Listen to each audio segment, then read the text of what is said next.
ਸਾਹਿਬ ਜੀ।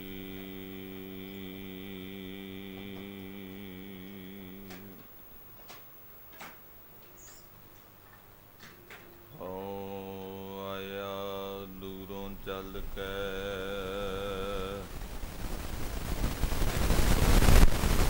ਮੈਂ ਤੱਕੀ ਤਉ ਸ਼ਰਨਾਏ ਦਿਓ।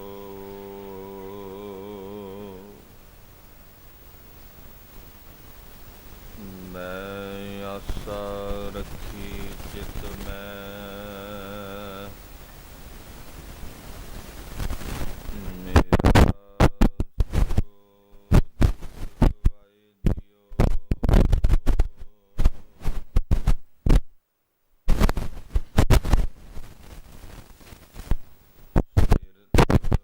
ਫਿਰਤ ਪ੍ਰਭ ਆਇਆ,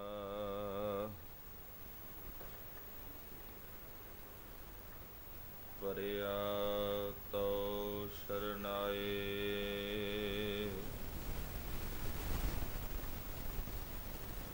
ਨਾਨਕ ਕੀ ਪ੍ਰਭ ਬੇਨਤੀ,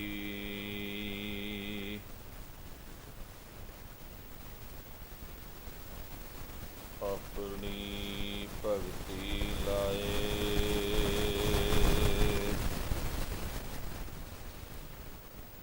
ਬਹੁਤ ਜਨਮ ਬਿਸੁਰੇ ਥੇ ਮਾਧੋ, ਇਹ ਜਨਮ ਤੁਮਾਰੇ ਲਿਖੇ।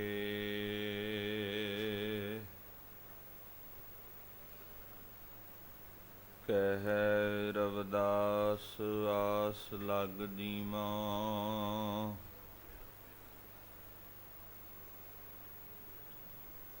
ਚਿਰ ਭਇਓ ਦਰਸ਼ਨ ਦੇਖੇ।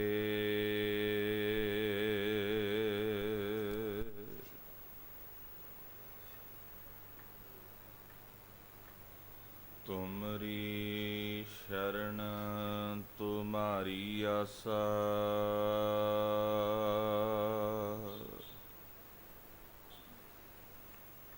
ਤੁਮ ਹੀ ਸੱਜਣ ਸੁਹੇਲੇ।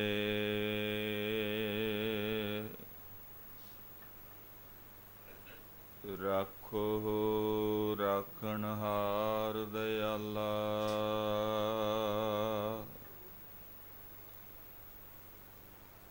ਨਾਨਕ ਘਰ ਕੇ ਗੋਲੇ।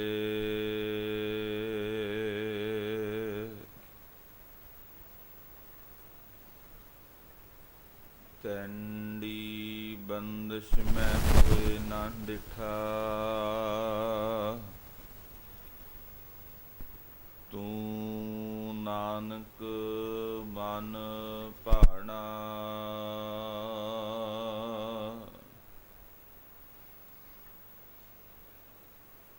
ਕੋਲ ਕੁਮਾਈ ਤਿਸ ਮਿੱਤਰ ਵਿਚੋਲੇ,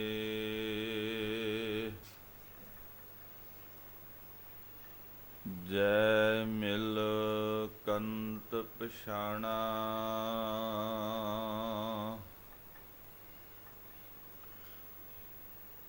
ਭਾਮ ਸੁਹਾਵੇ ਜਾਂ ਤਉ ਧਿਰ ਜੁਲਦੇ, ਸੀਸ ਸੁਹਾਵਾ ਚਰਨੀ। ਮੁਖ ਸੁਹਾਵਾ ਜਾਂ ਤਉ ਜਸ ਗਾਵੈ,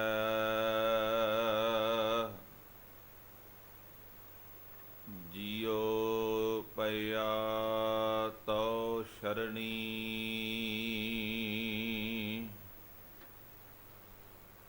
ਸਤਨਾਮ ਧੰਨ ਵਾਹਿਗੁਰੂ ਸਾਹਿਬ ਜੀ।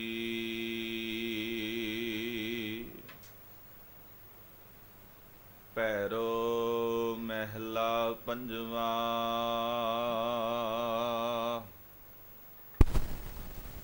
ਨਾਮ ਲੈਤ ਮਨ ਪ੍ਰਗਟ ਭਇਆ, ਨਾਮ ਲੈਤ ਪਾਪ ਤਨ ਤੇ ਗਿਆ।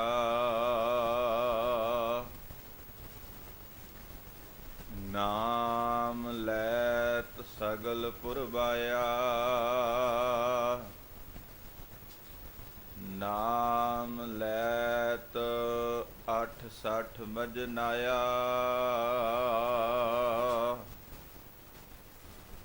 ਨਾਮ ਲੈਤ ਮਨ ਪ੍ਰਗਟ ਭਇਆ,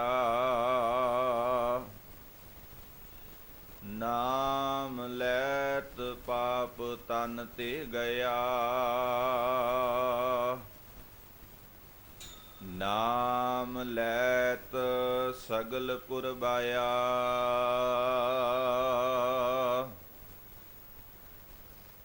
ਨਾਮ ਲੈਤ 68 ਮਜਨਾਇਆ,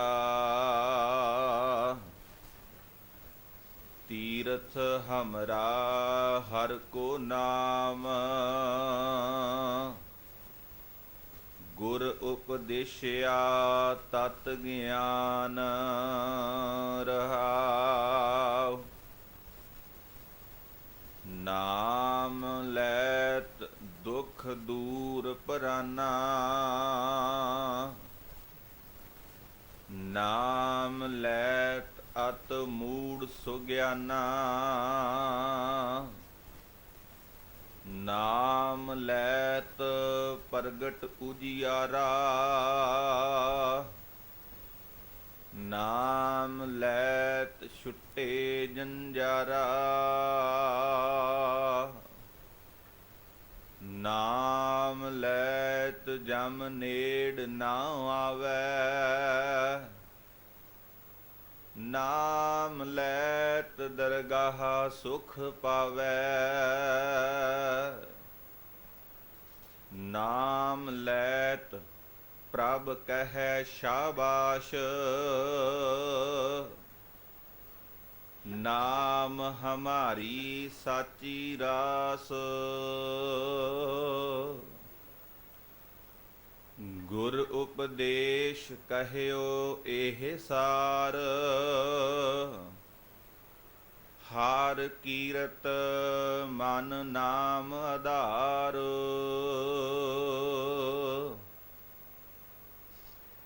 ਨਾਨਕ ਉਧਰੇ ਨਾਮ ਪੁਨਹ ਚਾਰ, ਅਵਰ ਕਰਮ ਲੋਕਾਂ ਪਤਿਆਰ, ਗੁਰ ਉਪਦੇਸ਼ ਕਹਿਓ ਇਹ ਸਾਰ, ਹਰ ਕੀਰਤ ਮਨ ਨਾਮ ਆਧਾਰ, ਨਾਨਕ ਉਦਰੇ ਨਾਮ ਪੁਨਹ ਚਾਰ, ਅਵਰ ਕਰਮ ਲੋਕਾਂ ਪਤਿਆਰ। ਵਾਹਿਗੁਰੂ ਜੀ ਕਾ ਖਾਲਸਾ, ਵਾਹਿਗੁਰੂ ਜੀ ਕੀ ਫਤਿਹ। ਪਰਮ ਸਨਮਾਨਯੋਗ ਜੁਗੋ ਜੁਗ ਅਟਲ ਰਹਿਮਤਾਂ ਦੇ ਸਾਗਰ, ਬਖਸ਼ਿਸ਼ਾਂ ਦੇ ਭੰਡਾਰ, ਸ਼ਬਦ ਗੁਰ ਪੀਰਾ ਗਹਿਰ ਗੰਭੀਰਾ। ਧੰਨ ਧੰਨ ਧੰਨ ਸ੍ਰੀ ਗੁਰੂ ਗ੍ਰੰਥ ਸਾਹਿਬ ਮਹਾਰਾਜ ਜੀ ਦੇ ਪਾਵਨ ਪਵਿੱਤਰ ਚਰਨ ਕਮਲਾਂ ਪਾਸ। ਅੰਮ੍ਰਿਤ ਵੇਲੇ ਤੋਂ ਸਤਿਗੁਰੂ ਦੇ ਪਾਵਨ ਦੀਵਾਨਾਂ ਦੀਆਂ ਹਾਜ਼ਰੀਆਂ ਭਰ ਰਹੇ ਗੁਰਮੁਖ ਪਿਆਰੇ ਗੁਰੂ ਸਵਾਰੇ ਸਤ ਸੰਗੀ ਜਨੋਂ ਵਡ ਭਾਗੇ ਹਾਂ, ਜਿਨ੍ਹਾਂ ਨੂੰ ਜ਼ਾਹਰ ਪੀਰ ਜਗਤ ਗੁਰ ਬਾਬਾ ਧੰਨ ਸ੍ਰੀ ਗੁਰੂ ਨਾਨਕ ਸਾਹਿਬ ਮਹਾਰਾਜ ਔਰ ਵੱਡ ਜੋਧਾ ਬਹੁ ਪਰਉਪਕਾਰੀ ਸਤਿਗੁਰੂ ਗੁਰੂ ਹਰਗੋਬਿੰਦ ਸਾਹਿਬ ਮਹਾਰਾਜ ਜੀ ਦੀ ਚਰਨ ਸ਼ਰਨ ਪ੍ਰਾਪਤ ਪਾਵਨ ਸਥਾਨ ਗੁਰਦੁਆਰਾ ਦਮਦਮਾ ਸਾਹਿਬ ਵਿਖੇ ਹਾਜ਼ਰੀਆਂ ਭਰਨ ਦਾ ਸੁਭਾਗਾ ਸਮਾਂ ਪ੍ਰਾਪਤ ਹੋਇਆ। ਆਪ ਜੀ ਨੇ ਗੁਰੂ ਸਵਾਰਿਆਂ ਦੇ ਪਾਸੋਂ ਅੰਮ੍ਰਿਤਮਈ ਬਾਣੀ ਆਸਾ ਕੀ ਵਾਰ ਦੇ ਰਸ ਭਿੰਨੇ ਸ਼ਬਦ ਕੀਰਤਨ ਸ਼ਰਵਣ ਕੀਤੇ ਨੇ। ਉਪਰੰਤ ਧੰਨ ਸ੍ਰੀ ਗੁਰੂ ਗ੍ਰੰਥ ਸਾਹਿਬ ਮਹਾਰਾਜ ਜੀ ਦੀ ਚੱਲ ਰਹੀ ਲੜੀਵਾਰ ਗੁਰ ਸ਼ਬਦ ਵਿਚਾਰ ਦੇ ਅਧੀਨ ਅੱਜ ਸ਼ਹੀਦਾਂ ਦੇ ਸਿਰਤਾਜ ਪੰਚਮ ਗੁਰਦੇਵ ਗੁਰੂ ਅਰਜਨ ਸਾਹਿਬ ਜੀ ਦੀ ਪਾਵਨ ਰਸਨਾ ਤੋਂ ਉਚਾਰਨ ਕੀਤੇ ਹੋਏ ਰਾਗ ਭੈਰੋ ਦੇ ਅੰਦਰ ਦਰਜ ਧੰਨ ਸ਼੍ਰੀ ਗੁਰੂ ਗ੍ਰੰਥ ਸਾਹਿਬ ਮਹਾਰਾਜ ਜੀ ਦੇ ਮੁਬਾਰਕ ਅੰਗ 1142 ਦੇ ਉੱਪਰ ਸੁਭਾਏਮਾਨ ਸੰਪੂਰਨ ਸ਼ਬਦ ਦਾ ਪਾਠ ਆਪ ਜੀ ਨੇ ਸ਼ਰਵਣ ਕੀਤਾ ਹੈ। ਇਹ ਸ਼ਬਦ ਕੱਲ ਵਾਲੇ ਦਿਨ ਤੋਂ ਵਿਚਾਰ ਅਧੀਨ ਹੈ। ਇਸ ਪਾਵਨ ਸ਼ਬਦ ਦੀ ਰਹਾਉ ਵਾਲੀ ਪੰਕਤੀ ਔਰ ਪਹਿਲੇ ਬੰਦ ਦੀ ਵਿਚਾਰ ਆਪਾਂ ਕੱਲ ਦੇ ਦੀਵਾਨਾਂ 'ਚ ਕੀਤੀ ਸੀ ਤੇ ਸਤਿਗੁਰੂ ਗੁਰੂ ਅਰਜਨ ਸਾਹਿਬ ਮਹਾਰਾਜ ਸੱਚੇ ਪਾਤਸ਼ਾਹ ਨੇ ਇਸ ਸੰਪੂਰਨ ਸ਼ਬਦ ਦੇ ਵਿੱਚ ਪਰਮਾਤਮਾ ਦੇ ਨਾਮ ਦੀ ਗੱਲ ਕੀਤੀ ਹੈ ਔਰ ਪਰਮਾਤਮਾ ਦੇ ਨਾਮ ਦੀ ਗੱਲ ਕਰਦਿਆਂ ਹੋਇਆਂ ਸਤਿਗੁਰੂ ਨੇ 15 ਵਾਰ ਲਗਭਗ ਦੇ ਵਿੱਚ ਸ਼ਬਦ ਨਾਮ ਵਰਤਿਆ ਵੀ ਨਾਮ ਲੈਣ ਦੇ ਨਾਲ ਦੁੱਖ ਦੂਰ ਹੋ ਜਾਂਦਾ ਹੈ, ਨਾਮ ਲੈਣ ਨਾਲ ਰੋਗ ਕੱਟੇ ਜਾਂਦੇ ਨੇ, ਨਾਮ ਜਪਣ ਵਾਲਿਆਂ ਨੂੰ ਰੱਬ ਵੀ ਸ਼ਾਬਾਸ਼ ਕਹਿੰਦਾ ਹੈ। ਇਸ ਤਰ੍ਹਾਂ ਹੁਣ ਸਤਿਗੁਰੂ ਗੁਰੂ ਗ੍ਰੰਥ ਸਾਹਿਬ ਮਹਾਰਾਜ ਦੀ ਸਮੁੱਚੀ ਬਾਣੀ ਜਦੋਂ ਅਸੀਂ ਪੜ੍ਹਦੇ ਹਾਂ ਤੇ ਸਮੁੱਚੀ ਬਾਣੀ ਜਦੋਂ ਅਸੀਂ ਪੜ੍ਹਾਂਗੇ ਤੇ ਸਾਨੂੰ ਖੁਦ ਪਤਾ ਲੱਗੇਗਾ ਕਿ ਸਾਰੀ ਬਾਣੀ ਦੇ ਵਿੱਚੋਂ ਅੱਧੇ ਤੋਂ ਜ਼ਿਆਦਾ ਬਾਣੀ ਉਹ ਹੈ ਜਿਹੜੀ ਰੱਬ ਦੇ ਨਾਮ ਦੀ ਗੱਲ ਕਰਦੀ ਹੈ, ਰੱਬ ਦੇ ਨਾਮ ਨੂੰ ਸਿਮਰਨ ਦੀ ਗੱਲ ਕਰਦੀ ਹੈ, ਰੱਬ ਦੇ ਨਾਮ ਨੂੰ ਧਿਆਉਣ ਦੀ ਗੱਲ ਕਰਦੀ ਹੈ। ਆਪਾਂ ਕੱਲ ਵੀ ਗੱਲ ਕੀਤੀ ਸੀ ਵੀ ਅਸੀਂ ਗੁਰਬਾਣੀ ਦੀ ਵਿਚਾਰ ਨਹੀਂ ਕਰ ਰਹੇ ਔਰ ਜਿੰਨੀ ਸਾਨੂੰ ਵਿਚਾਰ ਕਰਨੀ ਚਾਹੀਦੀ ਸੀ ਓਨੀ ਨਹੀਂ ਕਰ ਸਕੇ। ਜੇ ਗੁਰਬਾਣੀ ਦੀ ਵਿਚਾਰ ਅਸੀਂ ਖੁਦ ਕਰਦੇ ਤੇ ਸਾਨੂੰ ਸਮਝ ਪੈ ਜਾਣੀ ਸੀ ਵੀ ਕੋਈ ਦੇਹਧਾਰੀ ਨਾਮ ਨਹੀਂ ਦੇ ਸਕਦਾ, ਕਿਸੇ ਸਾਧ ਤੋਂ ਨਾਮ ਨਹੀਂ ਲਿਆ ਜਾ ਸਕਦਾ, ਕੋਈ ਇੱਕ ਵਿਅਕਤੀ ਸਾਡੇ ਵਰਗਾ ਉਹ ਕਿਸੇ ਨੂੰ ਨਾਮ ਨਹੀਂ ਦੇ ਸਕਦਾ ਕਿਉਂਕਿ ਨਾਮ ਹਿਰਦੇ ਦੇ ਅੰਦਰ ਹੈ। ਸਤਿਗੁਰੂ ਕਹਿੰਦੇ ਵੀ ਨੌ ਨਿਧ ਅੰਮ੍ਰਿਤ ਪ੍ਰਭ ਕਾ ਨਾਮ ਦੇਹੀ ਮਹਿ ਇਸ ਕਾ ਵਿਸ਼ਰਾਮ। ਸੁਖਮਨੀ ਸਾਹਿਬ ਬਾਣੀ ਪੜ੍ਹੀ ਬਹੁਤ ਜਾਰੀ, ਸਮੁੱਚੀ ਸੁਖਮਨੀ ਸਾਹਿਬ ਬਾਣੀ ਦੇ ਵਿੱਚ ਰੱਬ ਦੇ ਨਾਮ ਦੀ ਗੱਲ ਹੈ ਔਰ ਆਸਾ ਕੀ ਵਾਰ ਦੇ ਅੰਦਰ ਸਮਾਜ ਸੁਧਾਰਨ ਦੀਆਂ ਗੱਲਾਂ ਨੇ।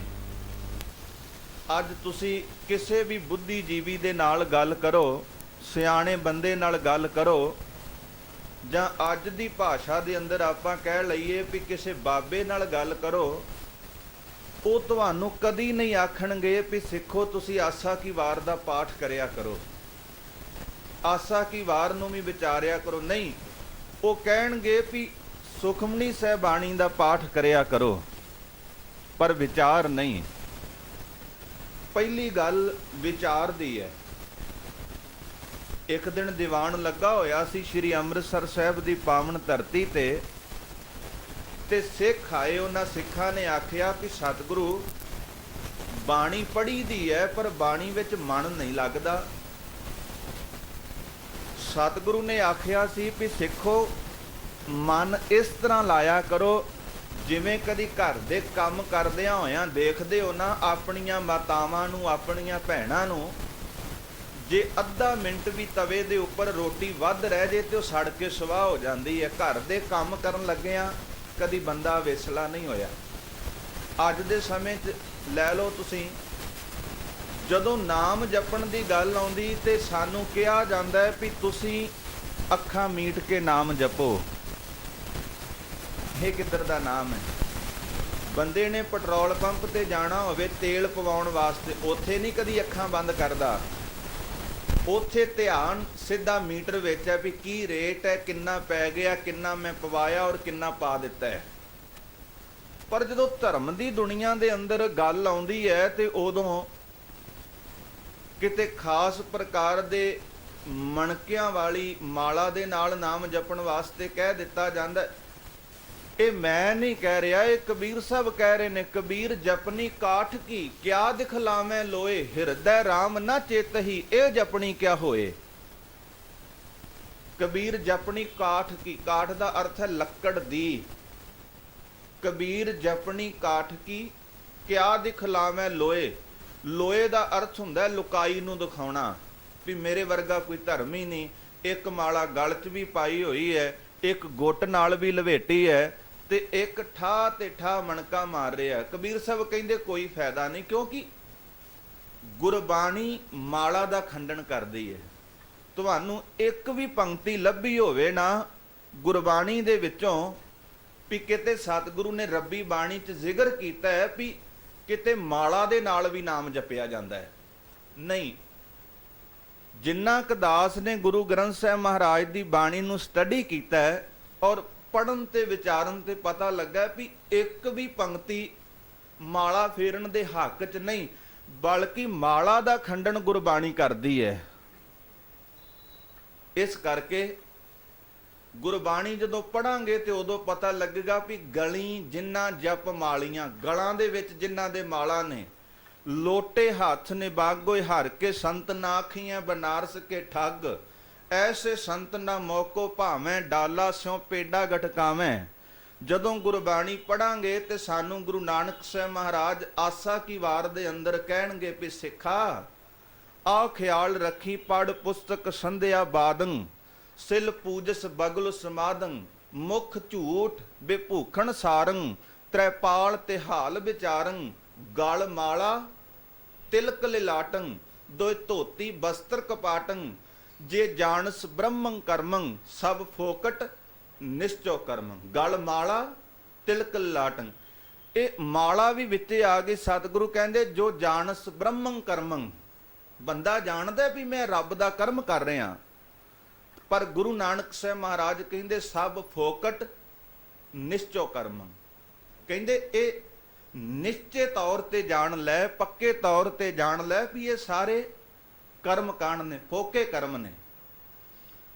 ਕਬੀਰ ਸਾਹਿਬ ਕਹਿੰਦੇ ਕਬੀਰ ਜਪਨੀ ਕਾਠ ਕੀ ਕਿਆ ਦਿਖਲਾਵੇਂ ਲੋਏ ਹਿਰਦੈ ਰਾਮ ਨਾ ਚੇਤਹੀ ਇਹ ਜਪਣੀ ਕਿਆ ਹੋਏ। ਜੇ ਹਿਰਦੇ 'ਚ ਰੱਬ ਨਹੀਂ ਤੇ ਇਹ ਮਾਲਾ ਦੇ ਨਾਲ ਜਪਿਆ ਹੋਇਆ ਨਾਮ ਕੀ ਕਰੇਗਾ।